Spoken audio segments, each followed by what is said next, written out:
How's it going, Renegade Nation? Before we begin the video, I want to give a big shout out to our most recent Patreon supporters and YouTube members. Trent Rajoni 235, Crimson Caption 5, Jade Rasmussen, Dusk Dovahkiin, Noah Morgan, Banana Peel, RF, Ash Lopez, Cold Philly, Kevin J. Coleman, Thomas Beretta, Tommy Hill, Aaron White, Crispy Bacon, Oscar Zephyr, Commander Nom Nom, Sabely, Owen, Zach, Noah Barnhart, Canadian Caesar, Matt Way, JD, Cheese Soda, Omega, Ross Lingard, Rogue Knight, The Tin Man 1996, Thomas A. Beatty, Kendra Maxey, Dr. Pepper 225, Jacob Huffman, The Names Due, Tunnel Rat, Catmere, Benjamin Callahan, Nguyen An Kwan, Brony Time, Matthew B., Smooth Weaver, Hemora 13, Pro Tomahawker, Wong Varaya, and as always, I want to give a big shout out to our executive producer, Bevan Brummett. Thank you all very much for your support, and if you want to become a Patreon supporter, feel free to click the link in the description to find out more. We'll see you there. Like, hey buddy, I'm breakdancing in the middle of the street. Don't bother me. Oh shit!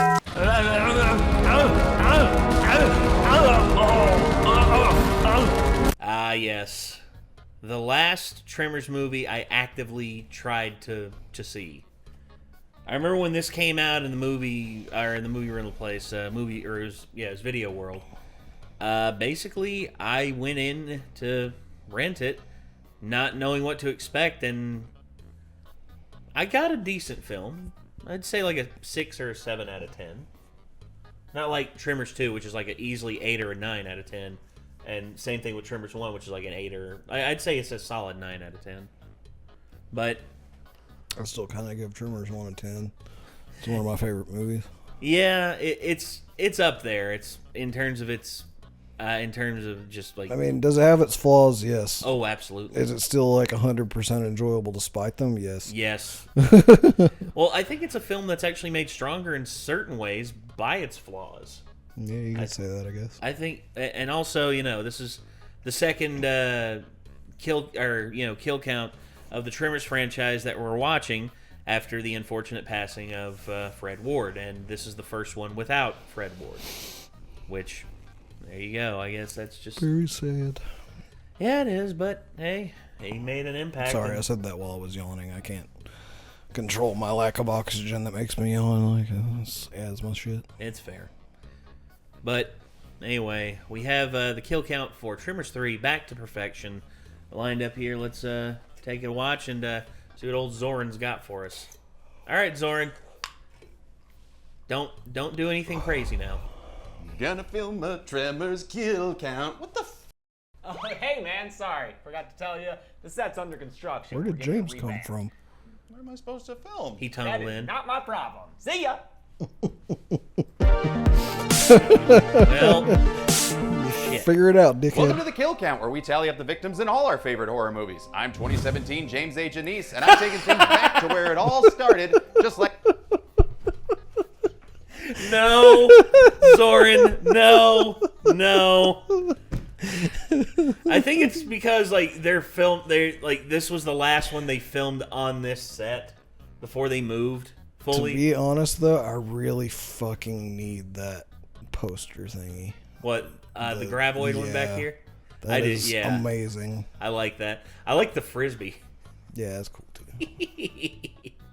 Anyway, back to this. So is the Like our actual movie Tremor figure as well? Yeah. Or not Tremor. Tremors 3 Gravoid Back to figure. Perfection, released in 2001. After Tremors 2 found success on home video, another film was greenlit with the original creators returning, unfortunately with a significant alteration. Brent Maddock and Steve Wilson wrote a story outline with producer Nancy Roberts, but had to pass off script writing duties to TV writer John Welpley. Welpley, in my opinion, struggled to find the proper balance of horror and comedy that's so important to this franchise, though his work here is better than what he'd do in parts 5 and 6. At least the gland wasn't in the prostate.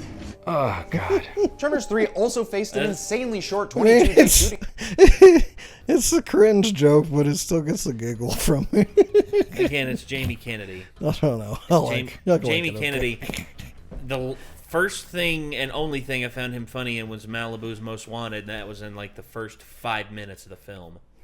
After that, he was just Maybe I just have the sense of humor of a 10-year-old still, but I don't know. I'm not saying anything. Schedule. And to put things in perspective, a normal movie shoots about 5 to 8 script pages a day. Tremors 3 shot 15 to 20. Woo! I'm amazed. We shot all of ours within like a 3-day span, which was like 30 pages. Damn. That people stayed friends. Like I think it's a 10 a day. tribute to the fact that there were a lot of great people involved, and most of us really liked each other. This led to some stiff performances under the direction of previous writer Brent Maddock, who replaced Steve Wilson from Part 2. As for the budget, it was actually increased by $2 million. But somehow this film feels cheaper than the rest, especially the sound mix, which had a lot of ADR due to nearby highway noise. But maybe that extra money went to all the CGI they used, which is a whole other can of Precambrian worms. Tremors 3 Back that's to way Perfection worse does what its than I title remember says. it It looking. takes us back It's to the not original bad. town, Or 11 years it's not since the that last good. Graboid It's sighting. bad. Now the worms have returned, along with a whole bunch of Tremors 1 characters. Miguel, Nancy, and Mindy was not are joined good by either. newcomers. They didn't even get the lighting right on it. Nope. It looks it's horrible. Yeah.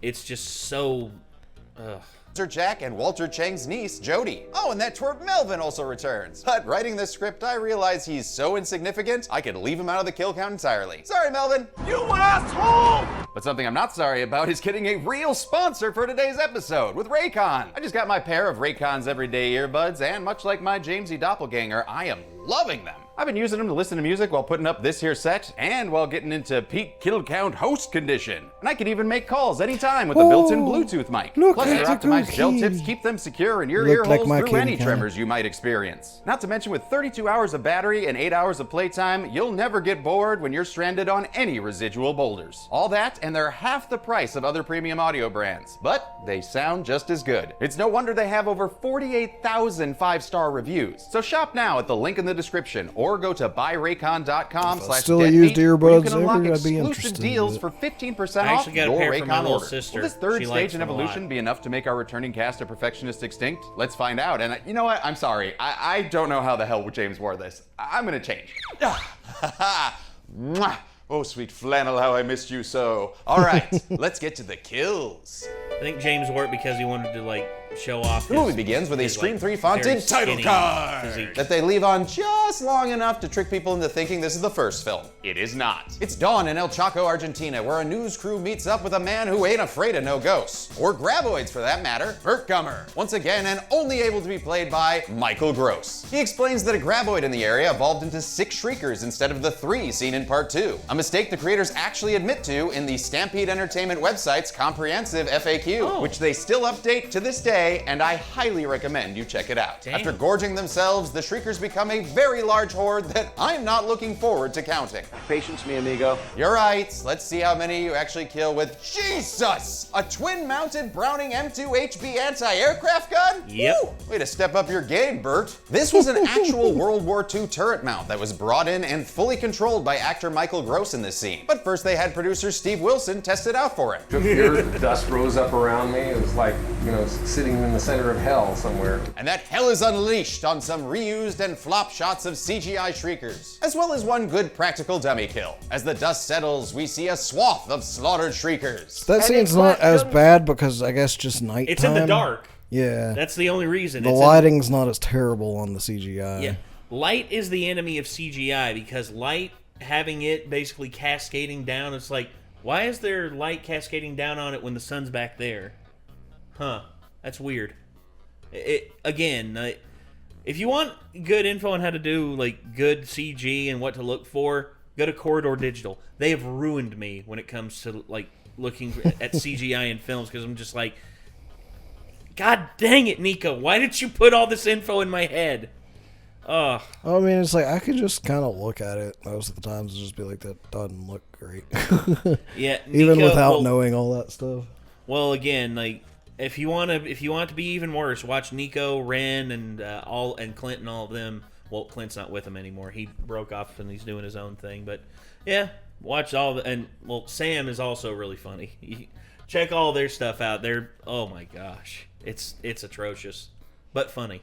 Yes, how many did you kill? You know what? Don't answer that. We have editor Josh for situations just like this. Josh? Damn it. Alright, in this wide shot, I counted 69 streakers. Nice. Oh, grow up, Josh. You know what? I'm just gonna add the 2 cage shriekers that I forgot to count in Tremors 2, and we're gonna put 71 on the law. But that's a different movie. You can't just count what... This is my show for now, Josh. And with my new set here, there's no Jamesy boy around to stop me. Oh shit, he's calling. We return to Perfection, Nevada, now completely rebuilt in Valencia, California instead of Lone Pine. Miguel drives back into the franchise, once again played by Tony Gennaro. And though Walter Chang is long deceased, his market has outlived him. It is now owned by his niece Jody, played by Suzanne Chuang. She's embraced Perfection's graboid fame with Tremors, the merchandising. You got Tremors the Frisbee, Tremors the Oven Mitt, Tremors the Flamethrower. Whoops, sorry, that's not till part 7. Oh, but she does have some amazing comic books spoofing the Dark Horse Alien vs. Predator series, only with more spelling errors. Burt shows Jody the fancy new watch he got from his job in Argentina. It sets its time using ultrasonic frequencies. Well above our normal range of hearing, but it'll give a dog fits. Turn it off, turn it off, turn it off! Since Earl and Grady actually opened up their Monster World theme park they talked about in the second film, we're stuck with a new hunky sidekick. One that has both names of Kate's love interests from Lost. Jack Sawyer. He's played by Sean Christian, who was on As the World Turns, and as my fiance informed me, played Josh on Charmed. Jack uses those charms to con tourists on Desert Jack's graboid adventures, including one played by producer Steve Wilson's son, Matt Seth Wilson. Whoa! Simmer down there, you ska punk, and enjoy the show. That includes a fake seismo monitor and fire extinguisher dust clouds courtesy of Jack's partner in crime, Buford. In a fun homage to the original, Buford pulls on some ropes that knock over signposts that somehow look crappier than the ones Val and Earl built. Maybe they need some more nails. Come on!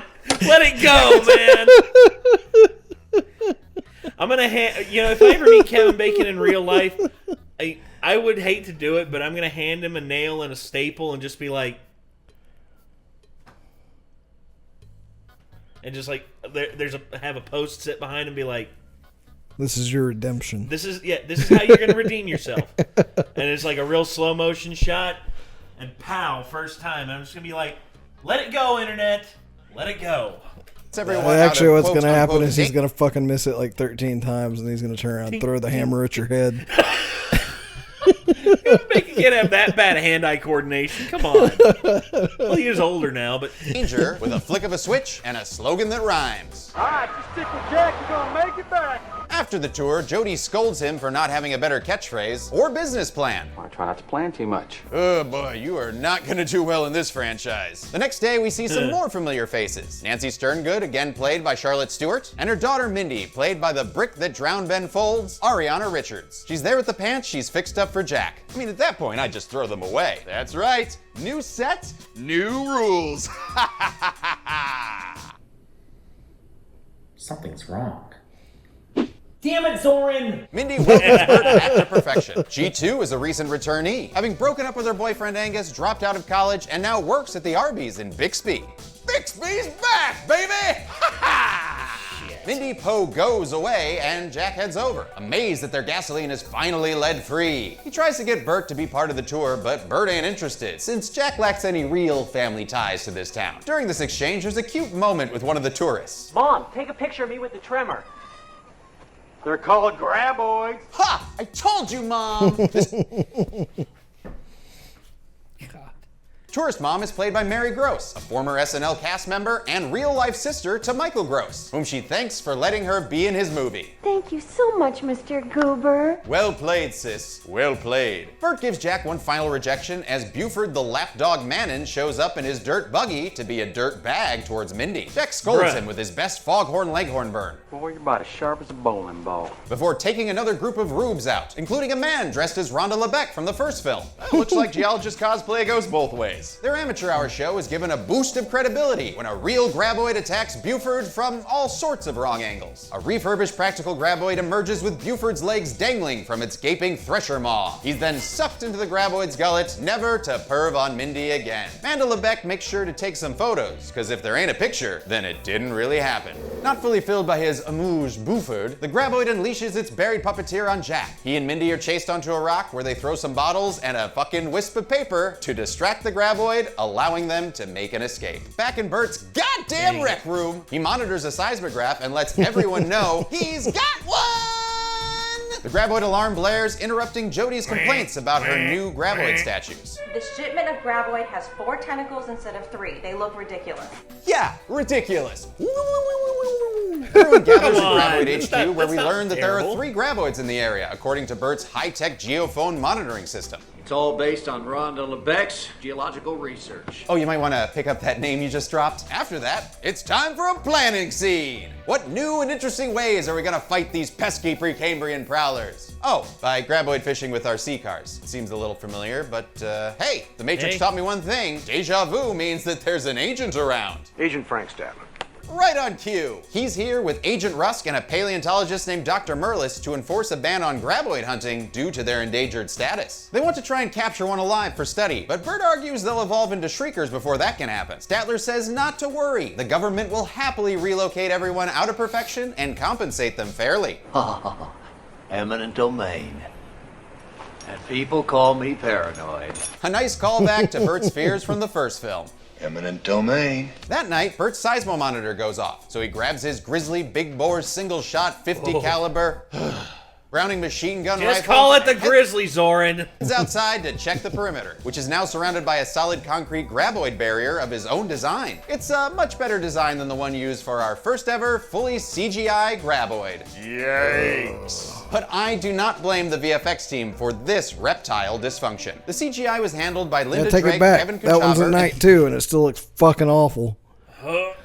and their team at Himani Productions. The budget only allowed for 40 effect shots, but they ended up needing 80 shots to finish the film. So Kevin and Linda and their every team single had to one is complete them half-assed. on their own time. Plus, they had to transfer all the digital effects back onto 35mm film, a costly process that led to even more issues. Again, this is before the advent of digital, where all of this could be so much simpler. Instead of having to transpose it back onto 35mm film, which, good lord, costs an arm and a leg. They would have been way better off just trying to do practical effects. Like, the money would have gone further. Yes, would have, but even if they had to paper mache that bitch, it would have looked better than that. yeah, it looks like a glue mold. God bless you, team that worked on the effects back then, but didn't turn out well. Sorry. No, it didn't. This being their first film, they really went above and beyond, but working basically for half the pay, not everything. Okay, I want to emphasize They something really went here. above and. You know what they did? Look what they did here. They basically just took the 3D cuts of the ground, like 3D elements of the ground Beyond, here, but working basically for half the. Look at that. Hey, where's the hole? Where's the hole? Where's the damn hole? Not everything could be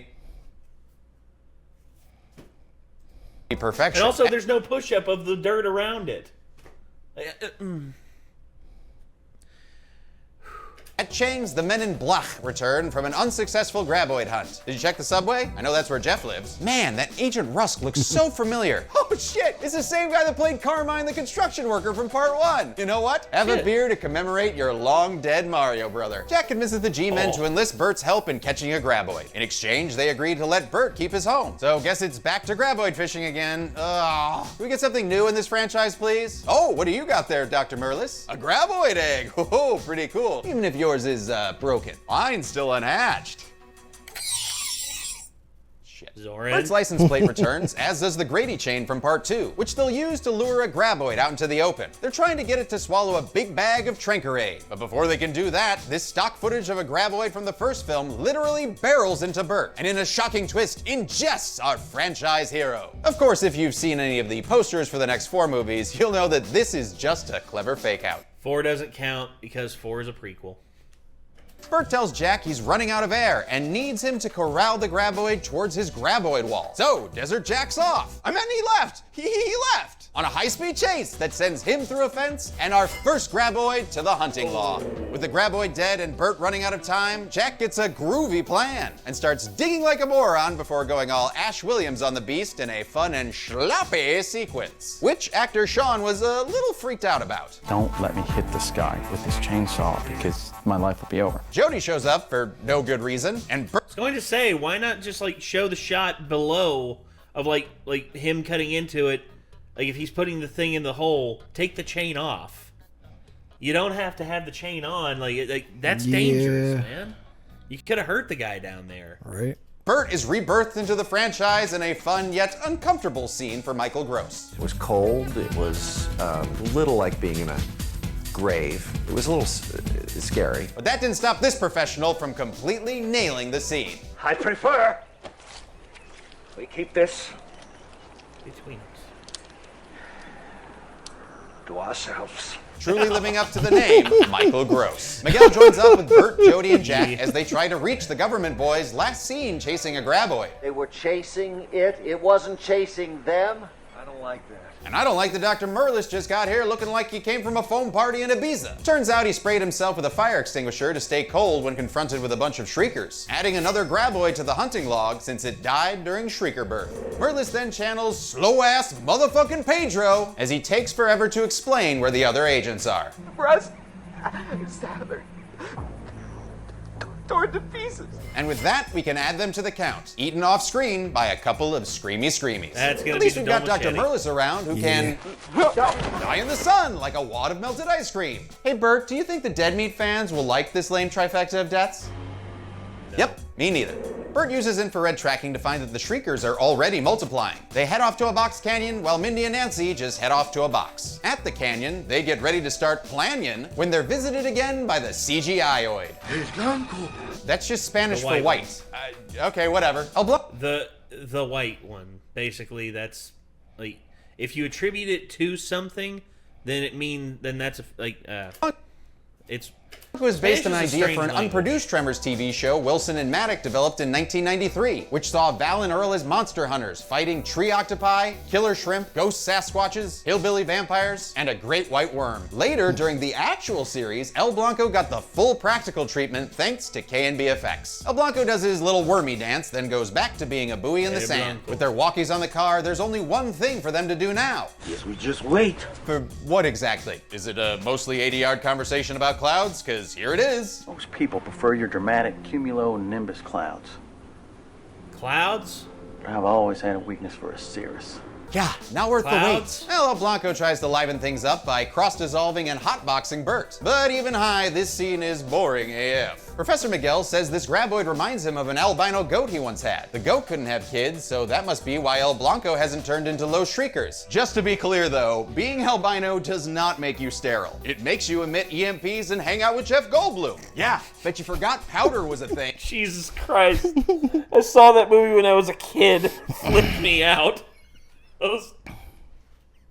Or never knew it was a thing. Day turns I to knew night it was a and thing, turns Zoran. to I've seen dawn B as they movies keep too. waiting for God knows what. For a movie that likes to retread the original, they seem to have forgotten that graboids will wait you out until you die of dehydration. Thirst. Yeah, I know, that too. Jack and Jody share a Val and Rhonda snuggle moment that even Jody thinks is unearned. Burt needs to get to his radio, so he uses a fishing pole Miguel made, which for some reason he didn't do at any point the day before. Burt the Bassmaster snags the radio and calls back to Mindy and Nancy, who've been sleeping in a box all night, like the Max. He asks them to create some noise over the radio, so Mindy plays some cost-effective, royalty-free rock music. Fed up with the lack of recognizable needle drop music, Burt chucks the walkie and El Blanco chases it. Burt and Miguel grab some guns and send his Ford exploring on its own. El Blanco chases the truck as Burt hands out guns to his moderately competent companions. You do know which end the bullets come out of? Yes, the end you're pointing directly at your crotch, Jack. Careful now, wouldn't want to end up like an albino goat. They initiate their shriek and destroy mission with a pipe bomb, which according to Stampede's website was originally supposed to be Burt's cannon he talked about in Tremors 1. Confused with that. Cannon fuse. What the hell you use it for? A cannon. But, you know, budget. In the explosion's aftermath, it appears the Shriekers suffered a total protonic reversal, because there ain't nothing left. Except for these husks, similar to a snake when they shed their skin. I don't like that. Well, too bad, Birdie Buddy, because just like in comedy, graboids always come in threes. Jody spots something behind the fence, giving us our first look at the next evolution in graboid technology. The Ass Blaster! A name I'm surprised they got away with, since this is the only PG Tremors movie. And how did they get that name? Well, that would be Jody taking after her Uncle Walter. Oh, ass blasters. How's that? Sounds like a porno film. I'm Goran's Yeah, I forgot about that line. Vojic, owner of Planet Zorgon Arcades. And if you kids love the Graboid arcade game, then I got a new game I can't wait to play with you. It's called Ass Blasters.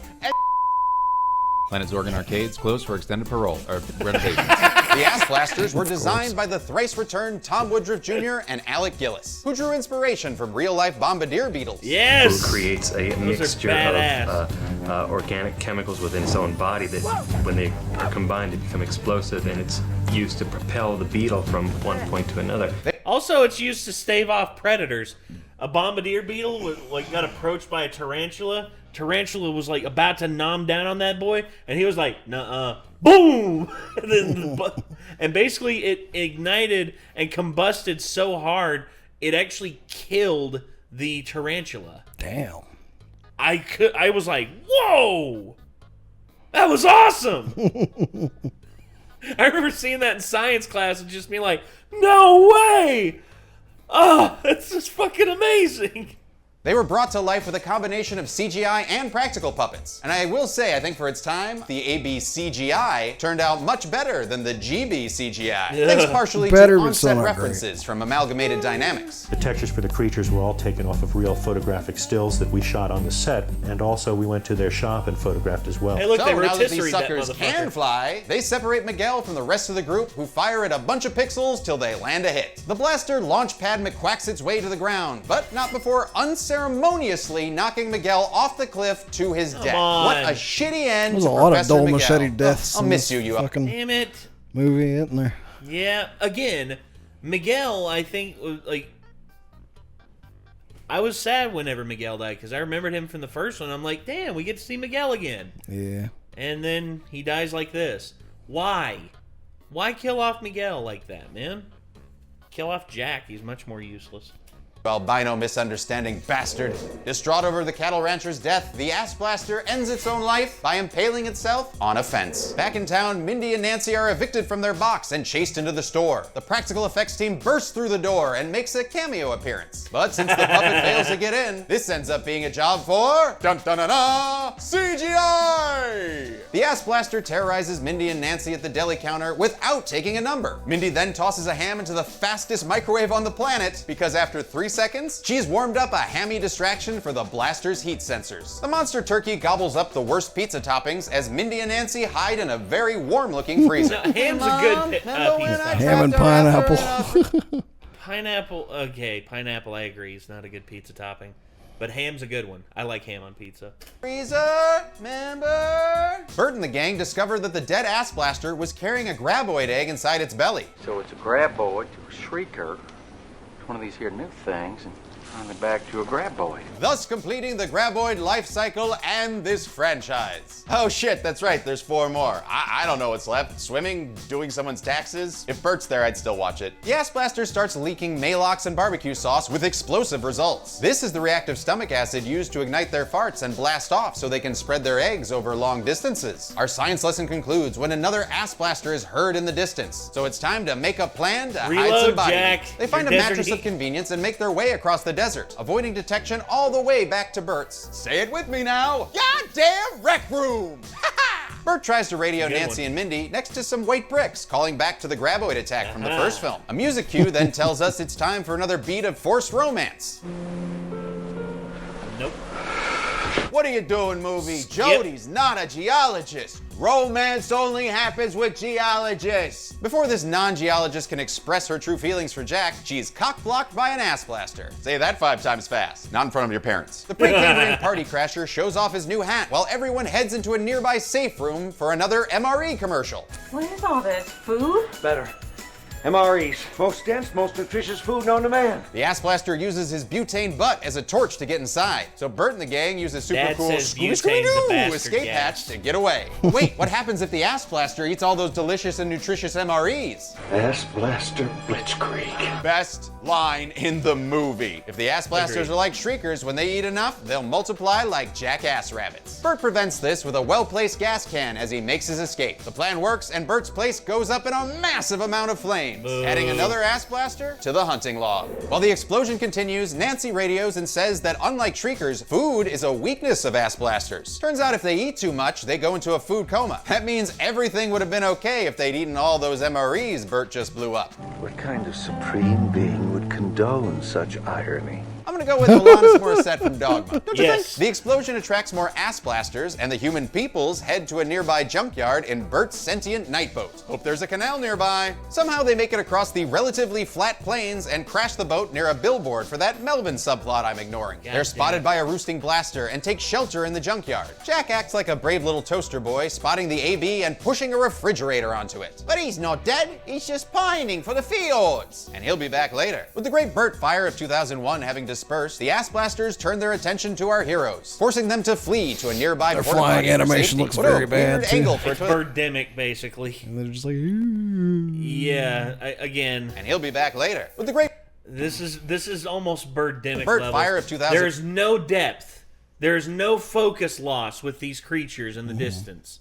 That's how you mask it. You take them out of focus, and then you rack focus in the closer they get to you. One having dispersed, the ass blasters turn their attention to yeah, our heroes, again, forcing them to flee to a nearby porta potty for safety. What a weird angle for a toilet seat. Anyway, inside, Burt assesses their shitty situation. They've got no guns, and their combined body heat will make this outhouse glow like a furnace soon. So, what's the plan, Jody? We just run like hell. No, Jody. Running is what you do when a plan fails. Remember your lessons from Earl Bassett Community School. You know, from the movie Slither. That's right. James Gunn is a Tremors fan too. Oh yeah! Yeah, I Together knew they that. decide to ignite the flammable chemicals in the blaster's belly by making some potato guns to launch flaming arrows at the creatures. And thus they disperse to shop for ingredients. While shopping, Jody is attacked and flees to a nearby trailer filled with gasoline for some reason. Why the hell are people throwing out gasoline? I live in LA. Do you know how expensive that is? She traps the blaster inside, and when it you know how tries to launch its expensive it way is out, here the now? Yeah, well, it's even worse in LA, dude. I'm sure it is. gas ignites and blasts it onto our hunting log with a delightfully ridiculous cartoony effect. Jack finds some rags and arrows while Burt visits Nestor's Wait, trailer go from the back. first. Back a little more. Log. Little With more, a little when it more, tries to little more, launch its little way in LA. Do you gasoline for some reason? What? Yeah, go. Why the hell are people throwing out gasoline? I live in LA. Do you know how expensive that is? She traps the blaster inside, and when It'd it be tries to more launch its practical way if out, it was Oh, no, let me out! God! Oh, God. Oh, yeah, Tom and Jerry. Yeah. and blasts it onto our hunting log. Boom. Inside, and when it tries to launch its way out, the gas ignites and blasts it onto our hunting log with a delightfully ridiculous cartoony effect. Wah, wah, wah, wah. Those of you who do not know what we're talking about, hold on. I can't help it.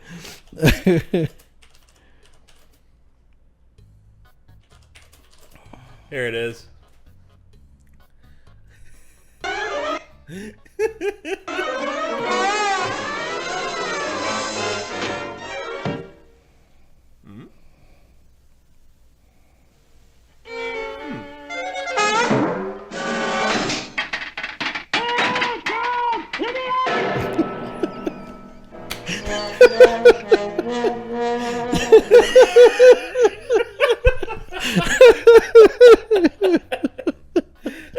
That's fantastic. A+ classic cartoonage. Okay, yeah. Well, I mean, come on, dude. This was peak Tom and Jerry. It's like some of the best slapstick you'll ever see.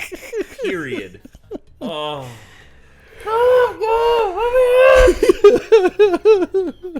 Not to mention just hearing him yell like when he never talks otherwise. Oh God, I love it so much. Anyway, let's back to the dead meat. Here we go. Jack finds some Also, rags and Davey arrows did, while Burt Slither visits not Nestor's too long trailer from ago. the first film. Oh, nice. They We'll unflipped have the to try bitch. that. Anyway, he finds some fuel thanks to Nestor's secret alcohol problem. They then wait around for no goddamn reason until it's night again, when they build the guns in a fun MacGyver-like sequence. Ooh, laser pointer sights adhered with Jody's earrings. See, this is what I love about the Tremors films. The kind of ingenuity that adheres to Burt's motto. Doing what I can with what I got. Only problem is, who's got a lighter? Burt does. How do you know? Oh, you're Burt.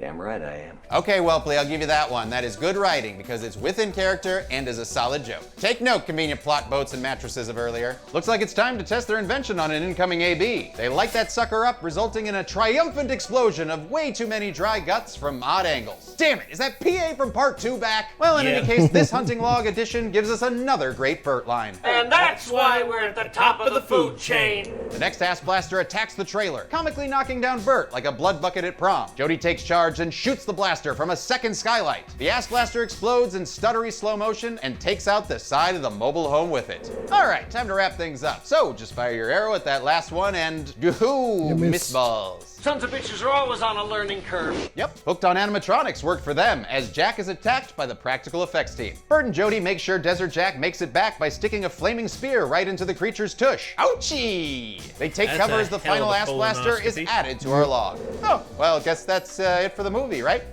23 hours, 59 minutes. Mission completed. Whoops, forgot about El Blanco. How the hell does that thing keep following Burt? Stop it, please! I'm begging you. Burt is knocked out of the trailer and lamely snagged on a mattress spring. But thanks to some quick feet and quick thinking from Desert Jack, the watch is turned into a dinner bell, which he reverse film sticks to the ass blaster that was crushed by the refrigerator earlier. The plan works and El Blanco gets a very spicy tossed salad for dinner, proving once and for all that graboids rule the earth. And are also fucking cannibals. The next day, there's an ass blaster on display at Chang's Market. It's the one Mindy and Nancy put into a food coma, and it's fetching boku bucks as they sell it to a couple of guys in Vegas. Siegfried, Roy, he's all yours. Time to wrap up our sub.